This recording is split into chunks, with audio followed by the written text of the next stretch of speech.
Hi, I'm David Shannon.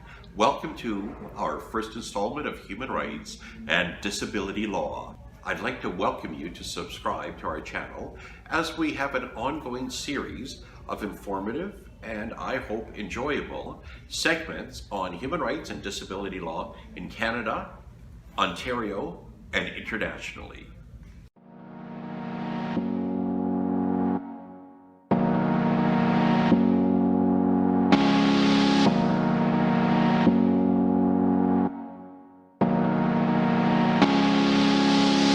Today we're going to be talking about the Accessible Canada Act.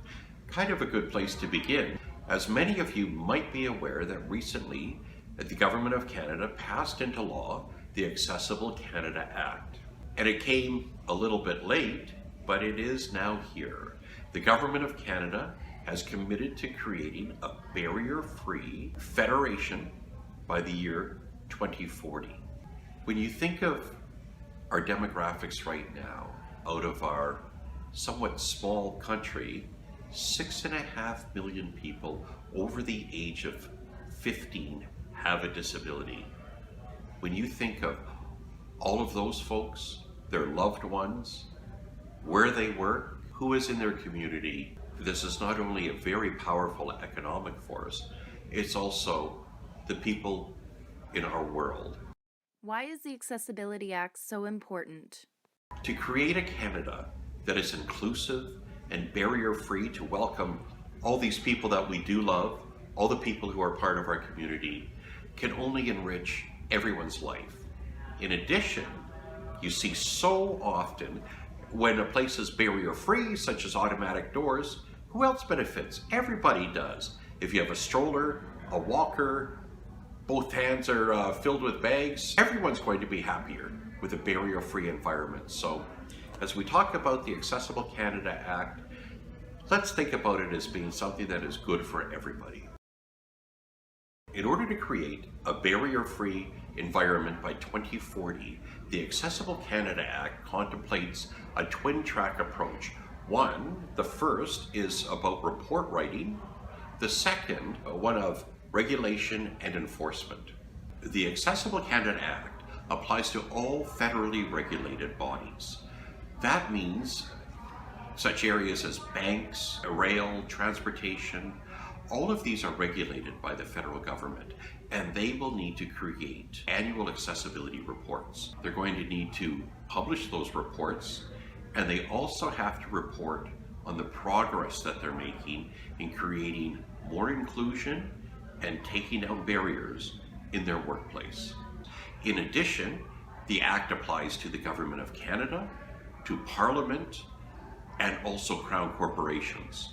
That's a fairly wide swath of the Canadian economy, certainly of organizations that impact directly on how our government functions.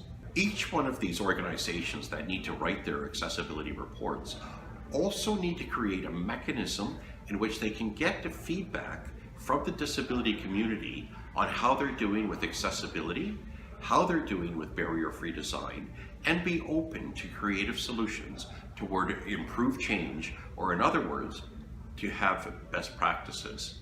The Accessible Canada Act has created the Canadian Accessibility Standards Development Organization. That's a mouthful. The acronym is CASDO, and what CASDO does, it's a board, literally a board of directors, and of whom a majority are people living with disabilities, experts in their various fields, and they will advise on what should be the advancing standards in order to achieve a barrier-free design by 2040. The other position created by the Accessible Canada Act is the Chief Accessibility Officer. This individual directly advises the Minister on what should be new advancements and high priority items in the area of greater inclusion and barrier-free design. Lastly is the Accessibility Commissioner. That person's job is to oversee the compliance and enforcement of the Act. Well, I can tell you, I am certainly looking forward to our very first Accessibility Week, enshrined in the Accessible Canada Act.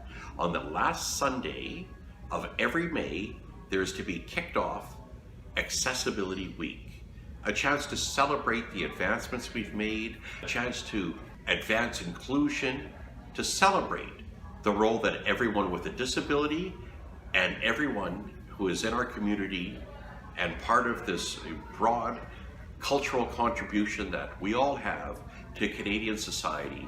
Thank you so much for joining me on this first segment of Human Rights and Disability Law. And I hope you've enjoyed hearing about the Accessible Canada Act. I welcome your comments, I welcome you to subscribe, and I look forward to being in touch with any questions that you have.